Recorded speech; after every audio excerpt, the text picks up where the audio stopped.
Carissimi parrocchiani, in questi giorni in Canonica siamo venuti a contatto stretto con una persona che è risultata positiva al Covid.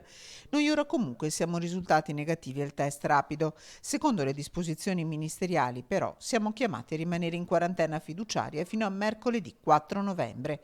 A scriverlo nella pagina Facebook i sacerdoti che reggono l'unità pastorale di Piazzola sul Brent, Don Guido, Don Riccardo, Don Franco e Don Pierre. Visite in Canonica bloccate, annullate, seppur autorizzate dal comune le celebrazioni nel cimitero in occasione delle festività dei santi e della giornata dedicata alla commemorazione dei defunti, sospese le messe feriali nelle giornate di lunedì 2, martedì 3 e mercoledì 4 novembre. I sacerdoti, come si legge nel post, sono tutti risultati negativi al test rapido e stanno bene. Si stanno comportando da cittadini responsabili, evitando contatti nel periodo di quarantena ormai prossimo alla scadenza.